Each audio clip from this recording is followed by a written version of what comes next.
I'm Edwin Ellis, and I'm a research partner affiliated with the University of Kansas Center for Research on Learning.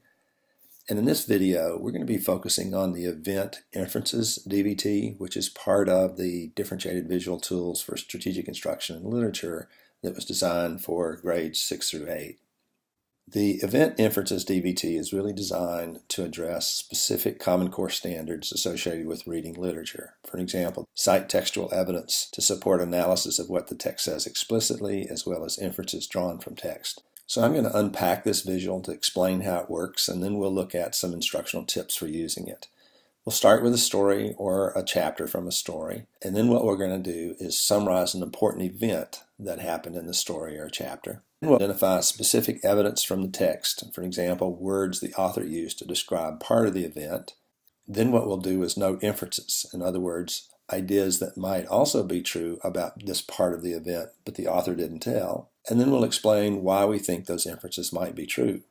At the bottom of the visual, we're going to identify a so what statement, in other words, what's important to understand about this. Before the lesson, we suggest that you identify key vocabulary terms that students will be encountering when they're reading, and then pre-teach that vocabulary by defining those terms for students. It's also important to review with students what are inferences and what's the difference between an inference and an explicit information, and also preview the Event Inferences DVT with students. In other words, show them the DVT, walk them through the prompts, and kind of explain what the DVT is designed to do and how it's going to be used during the lesson. Now, during the lesson, if this is students' first exposure to this DVT, then it's very important to scaffold the process of using it during instruction. You can do this by focusing on one component of the DVT at a time and then scaffolding the process of formulating responses to note on it. So for example, for just this first section, which is the summary of an important event, it's best to begin by modeling the process of summarizing key ideas. For example, read aloud a passage about an event in the story, and then use think aloud techniques to model summarizing explicit information about the event,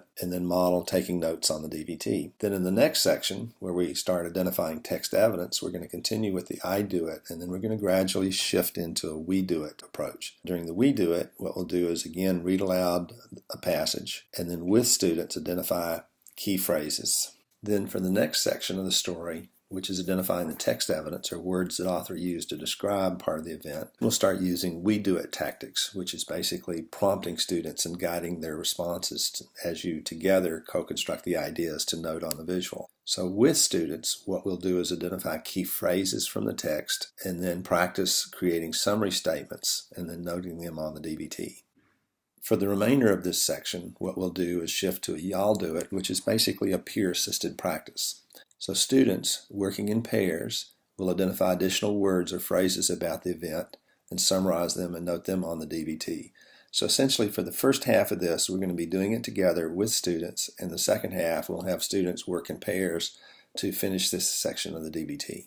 For the next two sections on the DVT, where we're forming inferences about the event and then explaining them, what we're going to do is again use I do it and then we do it tactics to model and guide the process of drawing and noting inferences as well as explaining them. So initially I'll model formulating an inference and noting it on the DVT and then explaining it, and then I'll do it again with another inference and explaining it. So initially I'll model formulating an inference about the event and then explaining it, and then with the class as a y'all do it, we'll form an inference together and then note why we think that inference is correct, and then we'll have students work together as a y'all do it type activity to formulate another inference and explain it as well.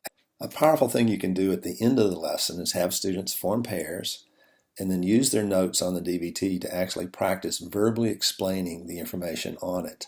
So for an example, they should practice summarizing the event, identifying the text evidence, and also explaining their inferences that they drew on it. As homework, have students use their DVT notes to write a short expository essay about the event and their inferences about it. If you'd like a copy of a PowerPoint slide of this visual so that you can try this out with your students, as well as an interactive PDF file of the DVT, then these are included in the free Literature DVTs demo program that can be downloaded from our website.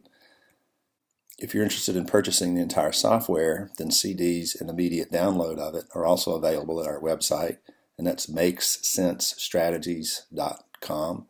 For information about multi-user licenses as well as professional development opportunities, send us an email at visualtools@makesensestrategies.com.